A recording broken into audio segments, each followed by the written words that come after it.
د ریاست الوزراء اقتصادي معاونیت په تېره اونۍ کې د ریاست الوزراء اقتصادي مرستیال محترم عبدالغني برادر اخوند روان 1415 لمریز کال د ثور میاشتې په اوومه نېټه په جوزجان ولایت کې د یتیم سیمنټو تولیدي فابریکې د جوړېدو چارو پرانیسته وکړه.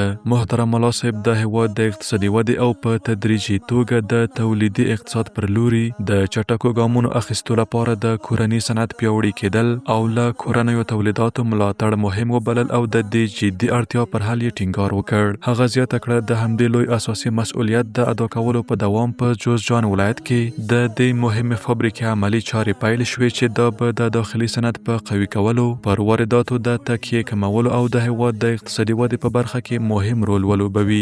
د ریاست الوزراء اقتصادي مرستیال د ثور میاشتې په 8 نېټه په فاریاب ولایت کې د برېښنا د توزیع او انتقال 3 پروژې پرانیستې. په یادو پروژو 1 میلیارډ او 120 میلیون افغاني لګښت راځي چې د افغانستان اسلامي امارت له لوري مالی تمویل کیږي او ټاکل شوی چې چارې به د خصوصي سکتور له لوري په 3 کلونو کې بشپړې شي.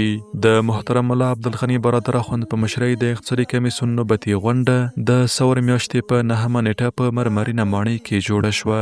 د غونډې ته د مخابراتو او معلوماتي ټکنالوژي وزارت له لوري د امارتي ادارو د مکاتبو او اداري اسنادو د مدیریت برېښنایي سیستم د بحث لپاره وړاندې شو.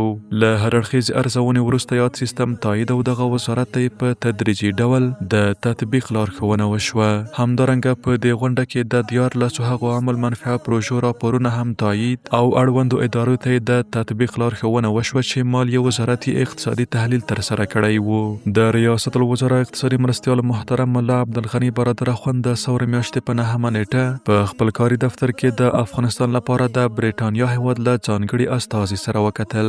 د دې لیدنې پر مهال د افغانستان او نړیوالې ټولنې ترمنځ د همغږۍ او ګډو همکاریو پر پیاوړي کولو او له افغانانو سره د برېټانیا حکومت او ولس د بشري مرستو پر ادامې خبرې وشوې. د ریاست الوزراء اقتصادي مرستیال په مشرۍ د تدارکاتو کمیسیون نوبتي غونډه د روان 1415 لمریز کال د ثور میاشتې په 10 نېټه په مرمرینه ماڼۍ کې جوړه شوه. د غونډې ته له اجنډا سره سم 26 پروژې د منظورۍ لپاره وړاندې شوې چې له بحث وروسته د 2.8 میلیارډ افغانیو په ارزښت 19 پروژې منظورې او په 4 پروژو کې بیا یو لړ تعدیلونه راغلل. د یو شمېر نورو پروژو په اړه هم لازم تصامیم ونیول شول.